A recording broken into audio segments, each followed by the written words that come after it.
Hello, you are listening to another episode of the Move, Talk, Thrive podcast. Today, we are talking about school readiness. Now, this is really, really important for us both at the moment because we both have little kids going off to their first year of school next year. So it is very relevant to us, but we're also obviously working with many kids that are doing this transition. So we thought, what a fabulous episode to unpack for you. All right, school readiness, let's go.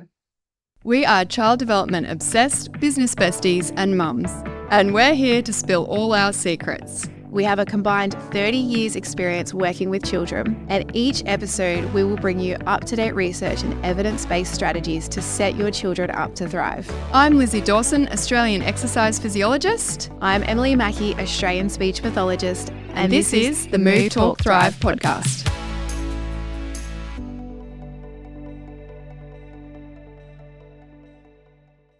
All right, school next year. Are you excited?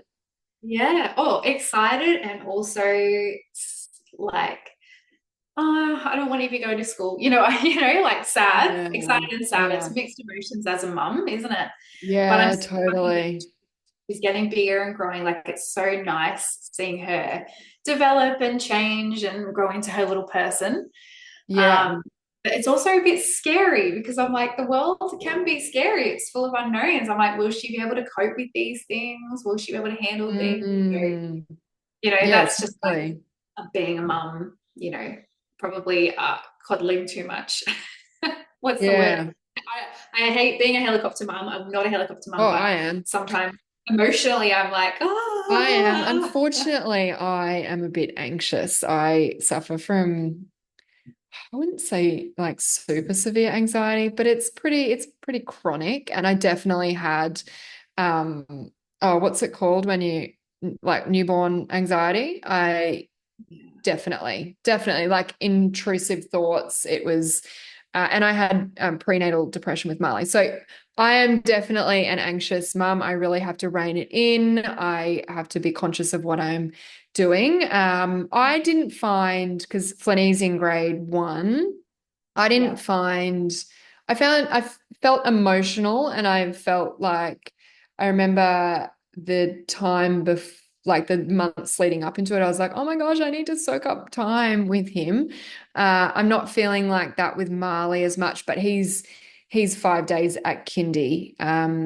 So I kind of have already been through that. So I feel like second time round, it's going to be a bit of an easier transition, but I could be totally wrong because I've got a very different little boy to my first. So it's my first time, so it's different. But hang on. So I'm in New South Wales, you're in Queensland. So kindy for us in New South Wales is the child actually going to formal schooling at 12 years of age. Prep, Evie's got starting prep next year. So that is technically preschool, but it's a transition to school program for the whole year. But it's is it at the school? It is at the school though. That's why it's called prep, because it's not actual preschool. It's prep. Like she wears a uniform, she goes to the school, she does activities in the school, but it's not kindy. Kindy is the year after, which is formal schooling in the classroom with all the kids. 5 days. Sorry, wait a second. I know I should know this because I have a business that works in kindergartens. Yeah. But wait a second. Stop. So we have got kindergarten for like 3 to 5-year-olds. And then we've got prep, which is in school, and then grade 1 and up. Are you saying that you've got We're opposite. We're flipped. So preschool, kindergarten, year 1 above. Why? Anyway, that's so your preschool is your prep. Yeah. But you wear a school uniform, because our kindy is like full play-based. They wear whatever they like. It's in that would be preschool here. That would be preschool here. So I'm sending her to, it is a type of preschool, but it's a prep. I feel like you guys, it's more confusing. I feel like we have got it worked out.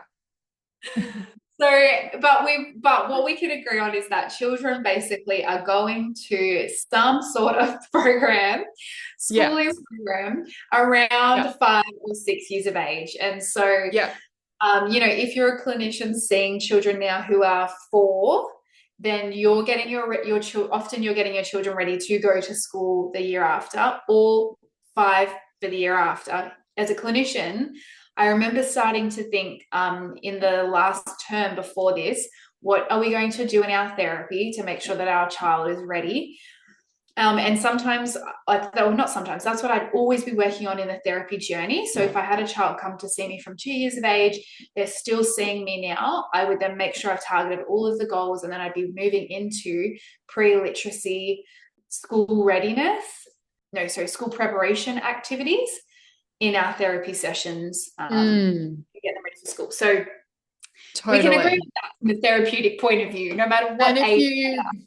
Yeah, and if you go names aside, whatever the governments have decided to call them, we're working with 4 to 6 year olds, correct? Yes. Yeah, cool. So the reason why I was saying it can be 4 to 6 is because my daughter Evie, she's born in January, so I could have actually sent her to school next year, which is proper full kindergarten, formal schooling next year. But I have made. How old is she in January? She'll just be turning 5 in January. Okay. I've decided to hold her back for a year and start her in official formal schooling when she's 6. But this next year we're going to be doing prep. So it's not just preschool. It's not just nothing. It's something that's connected with the school. So she goes to the school. She's there a couple of days a week. It will increase as the year goes on. They wear a little uniform, and they will then be involved in activities at the school, and it's a transition to school program, but it's play-based though. It's not structured like school. And how many days a week? So she's been offered 2. Oh my gosh. The program is so popular. I didn't even think I was going to get a spot, but she was offered 2, and they said we can increase that over the year as spots become available. But I'm also of the opinion that I'm gonna dive into the 2 definitions. So you've got school preparation and school readiness. Yes. So they're 2 different terms, and it's important that we educate our parents, and we, I guess, as parents, or know what these things are, because everybody gets confused. So school readiness is actually not about the child being able to read or write their own name or count to 10. School readiness is how you are socially and emotionally, how you are going to experience school, and your stress levels, how you cope with stress, and your resilience. That's school readiness. School preparation is writing your name, counting to 10, knowing your numbers, academics. And so the biggest gripe that I have when I'm in therapy is that people will say, my child is ready for school because they can write their own name, they can know all their numbers, they can count, they know their colors. And I say, that's great, but that's not being ready for school. That's being academic. What about the emotional and social side? And that is school readiness. And that is so important. Yes, that's the social emotional skills is the most important thing. And this is backed by research. I've got a research article that I'll put in the show notes, but it's the social emotional. The academics they're going to learn that at school. Yes. So how can we get them prepped to learn that and ready to learn that? They need to be able to regulate their emotions. They need to be able to advocate for themselves if they're, uncomfortable, or if they need to go to the bathroom, or, they need to, all of those things that we can unpack in a minute. But research actually tells us that the most important thing is that they're socially and emotionally ready. And for this reason, both of my boys could have started school when they were 4, turning 5, but their birthday's in May. So I decided to hold both of them back for the same reason, but displaying in a completely different way. So Flinny is really shy and reserved and struggles a little bit with confidence due to that shyness. So I would say that he would be someone that I wasn't super concerned. I just knew that he would be in a better place, a year later. Marley, on the other hand, is a little bit hyper. So I think from a sensory perspective, he has he's more sensitive and he has a stimulation response and he struggles to regulate himself. And socially, emotionally, those skills, he was not ready to go to school. Academically, he would have been fine. From a social emotional perspective, he is going to be in a much better place starting a year later. Now, there's so much chat about this. I was one of those people talking about it and asking about it for the years going in. So I think that it's really an individual decision, but that's one that I am really happy I made because I know that he's ready to go to school next year. He's ready. Well, we'll see if he's ready to sit and focus, but hopefully our prep is supposed to be more play-based, but it's transitioned away from that quite a lot. Our kindy is like fully play-based. They do a bit of writing their name and whatnot in the last term, but it's, that play-based, and then prep's like a bit of a more of a mix, much more academics coming in. Yeah, I think it's a really hot topic for parents being currently right now in the mum circle and making this decision. It is a major hot topic. So, and I know as therapists, parents always say, like, what do you think? Do you think they should go? Not go? Generally, the children that we're seeing in therapy are in therapy for a reason, but it is individual, like we said, Lizzy, and it is dependent on the family situation and circumstances as well.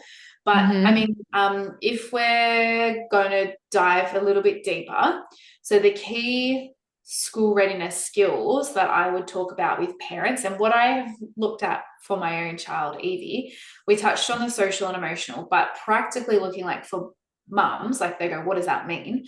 So it's the socialization skills. So is your child confident enough to walk up to another child on the playground? Are they able to initiate conversations with other children, like stand in a line, advocate for themselves, and make relationships and friendships? With girls, friendships is key. They are key. Boys, they're happy more to kick a football around and play and that type of thing. I think in that friendship and socialization, they have to have the ability to have good communication and language skills, which leads to the ability to problem solve. So problem solving is key because children are presented with situations all the time. And it's like, how do I solve this problem? It's another child's behavior. Another child just took my item, took my toy. They've just said something rude to another child, like even observing what is the problem? How do I problem solve this without internalizing it and getting so stressed and anxious myself? The next part of language skills is conflict resolution skills. How do I resolve the issue? How do I have conflict with another child? You know, do I bite other children? Or do I say, no, don't touch me? Can I be assertive? And so when we're talking about social emotional skills, that is school readiness. If your child can do those things, if they can't, that's okay. Like, and this is the thing, like they're the skills, but children all develop at a different stage and they progress through different things. So we have to look at the individual child and go, are they there? Are they not? And I think the trickiest part is when your child is born. It's like, so for me, January, February, March, April, March, our school cuts off March. So if you're really? Ours is June. So that's really late because then that means you can send a child and they're only 4.5. So our schools moved it forward to March because they basically say if your child is after March, they're too young to come this year. You need to hold them. Totally. That was my boys. Like, yeah. So, you know, if you're January, February, March, or you've got a client there, it can be a bit fuzzy because they will be 5 when they start school. They'll be 4 for a month, then they'll be 5.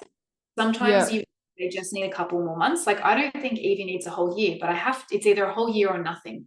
I think she'll probably be fine at 5.5, but I've got to just have that extra 6 months with her because you can't send them halfway through the year. So it's looking at, you know, what's the best decision for the child and if they will thrive. So when I went to Evie's school interview, the teacher said to me, look, we don't want your child here just surviving.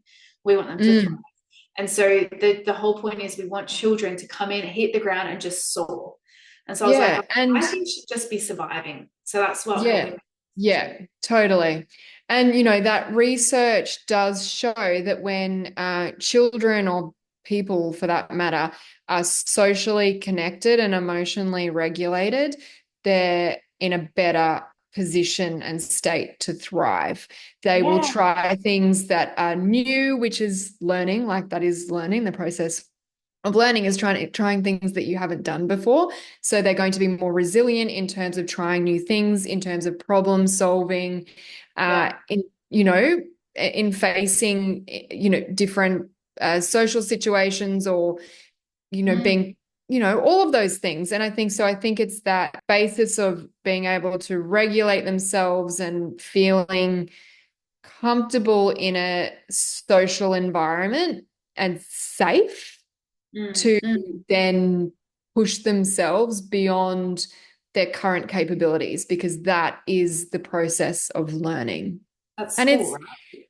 absolutely, and we know, like we've talked about the data, 1 in 5 kids are starting school developmentally vulnerable. So this Mm, is a really important topic because there are so many kids starting school developmentally vulnerable. So I think, that just hits it home to me because I've got 2 kids in school or about to start school. mm, And it's like for them to have, be compromised or feel vulnerable would be really distressing. mm. Oh, absolutely. And then that shuts the brain down. They can't learn and receive the information. And then Totally. then it's like, well, why are they behind? Because they're actually not retaining information. Because memory is affected when you're anxious. The ability to even receive new information is affected. You can't then understand what people are telling you. You can't express yourself. It's like you're in that fight or flight response, and your body kind of like shuts down, or it's like in this adrenaline. Yeah, it's not great, and that's what we don't want for our children. So I guess practically, if a child goes to school and they are ready, that would look like doing all those things we spoke about, but it would look like, being able to separate from the mother without being distressed. Mm. Going like, bye, mom, like, being confident with that. They can toilet themselves, like they can do number ones and number twos independently. They're responsible for their own possessions. They know what's their lunchbox. They know they can recognize their name on their lunchbox. Find their own drink bottle, their jumper, their toys. All Um, these things that you're saying don't happen all the time as well, no, that's because right. I will drop my kids to school, or Flinny's in grade 1, and we still, like, I feel like now he's getting better, but there's still some separation anxiety there. I'll drop Marley to kindy, and he could have been at school this year, and we have some separation anxiety. Not all the time, but sometimes. Hey, Mm-hmm. we lose jumpers, we've lost drink bottles, like all of those things happen. It's just that if it's, I think, impacting their ability to be there and learn, right? Absolutely. And that's the thing. Children are up and down, but for the majority of the time, these are the things that are going to be required of them at school. So if you're confident, like my child is not even there, then that should help you make a decision. Um, Children should be okay talking to other adults, I think, as well. Like if there's an issue, they have to go to the nurse. If they've hurt themselves, or they can communicate and follow simple instructions and answer simple questions if there's an issue at school. Even for you as the mum, if the child comes back and they're like, someone's picking on me, like they're saying unkind things to me, you have to be able to ask the questions, they understand and they answer, and then they're able to share that with the teacher as well at school, because that's Mm. those sort of language skills that they need. Um, I think another big one that I see with kids is transitions and coping with change. Like I feel like at school things change. Like while there's a routine, things change a lot. Oh, your normal teacher's not going to be there today. They're sick. Oh, we've got a student in here. Oh, we normally do sport before lunch, but today we're doing sport after lunch because we've got assembly today. Or we've got to do the NAPLAN test. So we've got to do this music class this morning. So while school, the routine of school is there's lots of different changes every day. And so it's being able to cope with those changes and not see those changes as threatening, all the time, because that would be super draining for a child. Absolutely. And routine is what makes them feel secure, you know. Predictability is where they thrive. So it's giving them the skills to manage that and be resilient in those situations, isn't it? Yeah, So and that's let's, what with school. Yeah. yeah, totally. So I think it's important. Maybe we should just talk about school readiness and what that entails. Let's talk about school preparation. How are you and I going to prepare our children? What are we looking out for?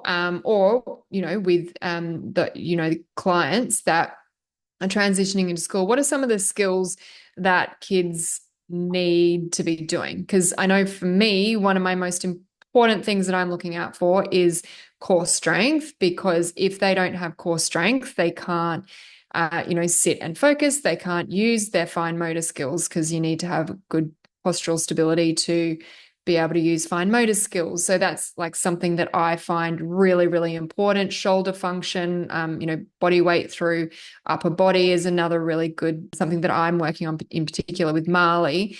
Like what we were saying before, being able to say that they need to go to the bathroom, getting in and out of the cubicles in the toilets. What are some of the things that you're looking at, Em?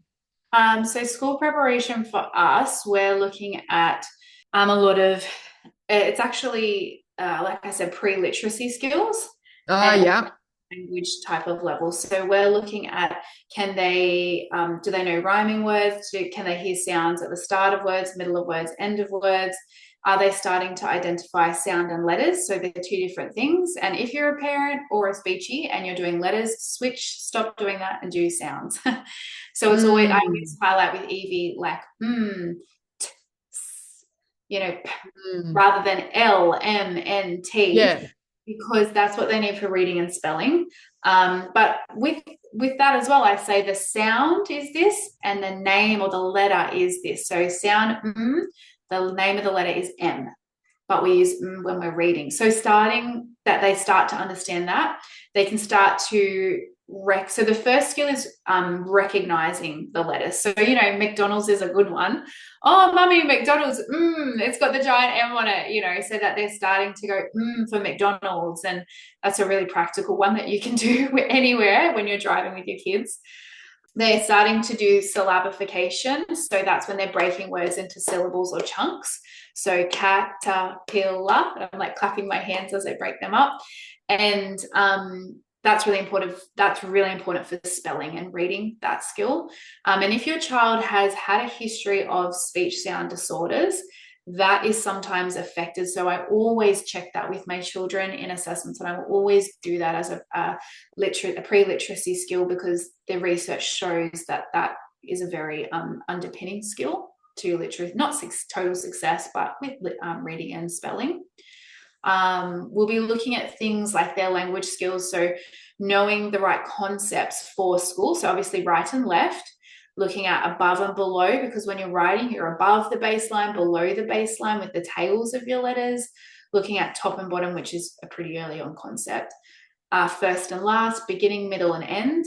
Beginning of the story, end of the story, middle of the line. We're looking at time concepts, today, tomorrow, yesterday. That is actually really tricky, can be really tricky for children to get. Morning, afternoon, night. Routines, looking at the temporal concepts with instructions. So before and after is very important. Teachers are always going, before you pick up your bag, get your drink bottle. After you get your drink bottle, I want you to come and sit down by the table, but don't come and sit down by the table unless you've got your hat. If you don't have your hat, don't come and sit down at the table. That's all really complex instructions and complex language. So it's looking at those as well, multiple step instructions. I also like to look at really practical things, which as a speechy, this is out of my domain, but scissors. Can you do scissors? Can you do I like to do those things in my therapy session, because if I pick up an issue, then I refer. The amount of children, it actually shocks me, and this is in my mum circles, but the amount of children that are struggling with scissors these days is blowing my mind. It's blowing my mind. It's fine motor though. It's fine motor. It's because they don't have core strength and postural stability. but it's just something that I'm thinking it's because we're using less and less paper these days. I don't know, like kids are on Mm. iPads and tablets and things like that. I don't know. Like I feel like I do a lot of traditional craft and things with my children, or paper-based activities, but I'm just seeing so many kids that just do not even know what to do with a pair of scissors, and they just don't even know how to pick them up, how to use them. So there's obviously all underlying difficulties there. So I always like to look at that and go, right, that's an important skill. And the glue stick, do we know how to take that off, put that on, just do that. That's just like a basic skill in general. Mm. Kids starting to form letters and write letters, like going the right way. That's not super important. Like we talked about, like that's why they're going to school. But I think, and most children, if they should be able to write their name before going to school. It's not the end of the world if they can't, because that's what they learn in school. But I think the issue is if we're if we're putting writing your name on a pedestal. So if we're saying my child can write their name, Mm. they're ready for school, that's the issue. And I just think a lot of people still do that. So let's take that off the pedestal and go, let's look at all these other skills. Mm. Um, so we do a lot of pre-literacy. It's getting ready. Like I focus on preschool age language in my courses, but then the reason why preschool age language is so important, because then it goes into school age language, and they're going to need all the language concepts for school. So if there's any gaps in preschool language, then they're going to struggle with school age language. So we're looking at those types of things as well. Anything else that you do? So we're doing really sort of, I guess, core strength, gross motor, fine motor sort of skills, and then things that are going to help with sensory processing, I guess, and integration, cognitive. So we'll do lots of crossing the midline. We do a lot of executive function, so cognitively engaging exercises, so that it helps, it stimulates the frontal cortex, which is responsible for executive function, which is goal-oriented behavior, working memory, impulse control, all really important in school, because it's kind of like the underpinning, I guess, of behavior in some sense, I guess. So we'll do kind of a lot of those different skills. It's kind of quite broad, I find. So lots of core strength, gross motor, fine motor, crossing the midline, cognitively engaging exercises for executive function, social and emotional. So building confidence, self-efficacy through challenges, providing feedback and praise, and all of that sort of stuff. And I think we're doing that across the board, but quite specifically when they're going to school. So I would something that I do with Marley, for instance, at home, is I'm getting him to do walkouts. So it's kind of doing a bridge and then weight bearing through his hands, which is really good for shoulder function and his core stability. I'm getting him to do vertical drawing up on the windows, because that's really good for his shoulder stability, and then leads into fine motor skills as well, so that he's kind of got the musculature and the endurance to be able to sit down, learn how to write, and to be able to sit down and be comfortable and focus on what tasks are being directed, I guess, to them. The other things that I think from a practical sense is, being able to open their lunchbox, being able to open whatever is in their lunchbox. I see that a lot. Yeah. Yeah. I was at a kindergarten last week. These kids were all going to school next year. None of them could open their lunchbox or any of the things in their lunchbox. So, I was like, oh, I don't know how this is going to happen at I feel school. sorry for the kindergarten teacher. Yeah. The kindergarten teacher has to come along and open them all, but if they're gracious enough to do that. Yeah, I just don't think it will. The expectations are a little bit higher at school. Yeah. And even Things like like just being able to, I was going you to say go. things like buttoning up their shirts or doing zippers. Yes.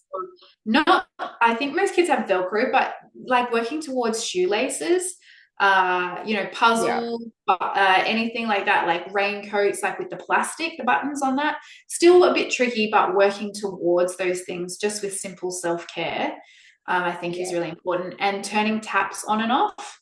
I don't know what they've got in schools these days. It's probably something fancy, but in the bathrooms, but, turning taps on and off as well is a pretty big thing at school. With going to the toilet, washing your hands, all like since COVID, hygiene practices are really important.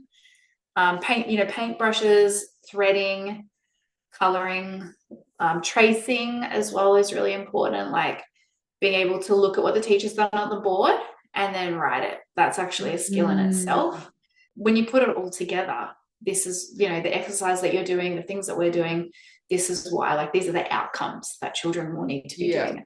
I think as well, just from a professional point of view, I always tell parents with medical checks before school, and I don't know, well, the school that we're going to, they ask for these things, like, they ask for your vaccinations and whatnot, but having a hearing test and a vision test if your child hasn't had one, like in New South Wales, you probably got something similar in Queensland, but we do the STEPS. They have a STEPS program where the person will go in and screen all the children's eyesight in preschool. But it's important as a parent that you check that has been done, that you get the results that they passed.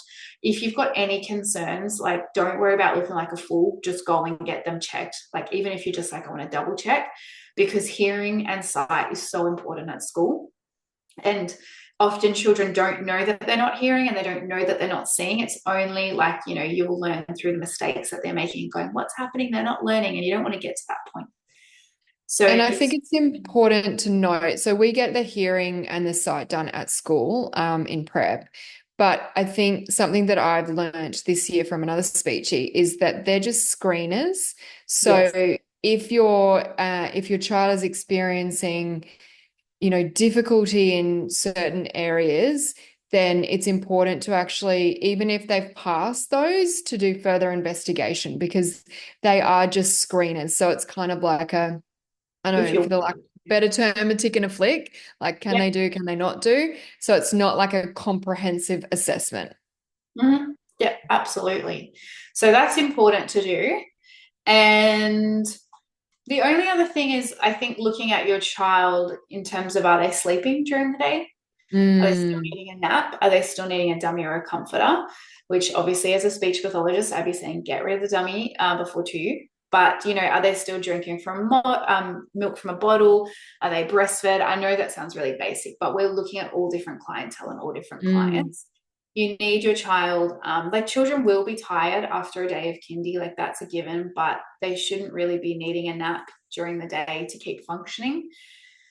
And they shouldn't be needing a dummy, and they shouldn't be having milk from a bottle or breastfed. But as a clinician, I found myself having a lot of these discussions, particularly when I was working with families from a lower socioeconomic status.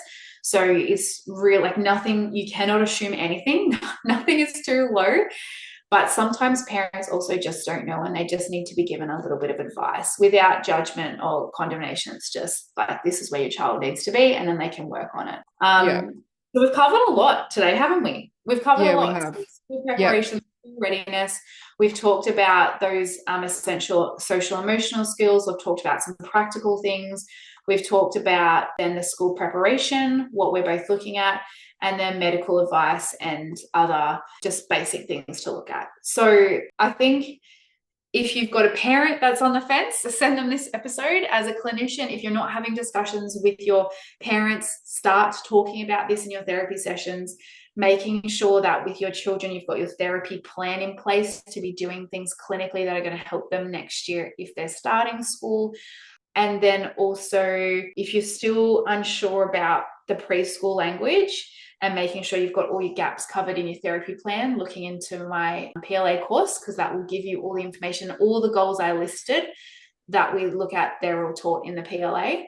And then, Lizzy, do you have anything for people that they can grab from you if they want more information?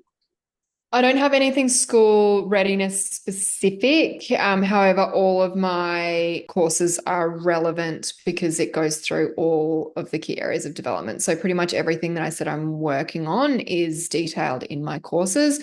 And we've got the research and evidence-based theories, I guess, behind it.